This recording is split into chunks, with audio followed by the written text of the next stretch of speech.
there are two facts in my family. One, that my grandma's house is haunted. Two, that my grandma's house is haunted by my grandpa. And so whenever something weird happened that we couldn't explain in the house, we would always say that it was my grandpa.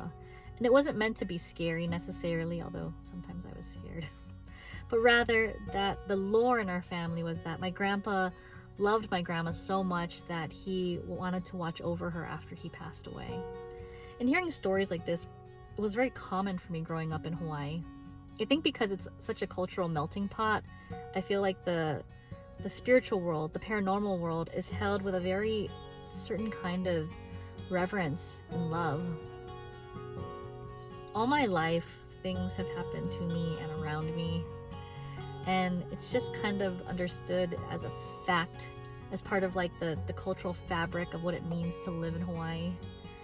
And I was listening to Ghosted by Hernandez, which is a fantastic podcast, by the way, but when she mentioned the show Living for the Dead, I waited for it to come out, and then I binge watched all of it, and I cried. I mean, also because I was scared, but mostly it was because it was like seeing my experiences reflected on television. I've seen other paranormal shows before and they didn't really resonate with me, but there was something about seeing queer people experiencing this together, and the fact that it felt like their understanding of the paranormal in some ways was queer. And not just that, but I think that the way that they communicated with the spirits, the way they came into these situations, the way that they talked to those who were being impacted by these occurrences was with a very, I think, special kind of empathy that feels very specific to the experience of those being minoritized, particularly queer people.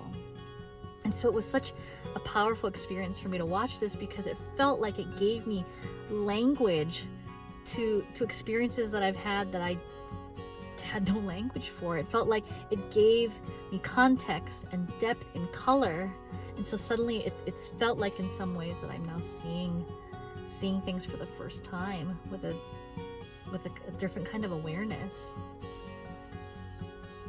I think what I wanted to say is thank you.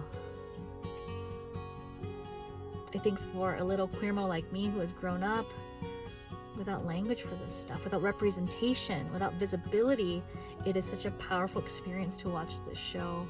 After I watched all of it, I told all of my friends, queer or not, and it has been this powerful place of connection for us. And so I just want to say thank you sincerely.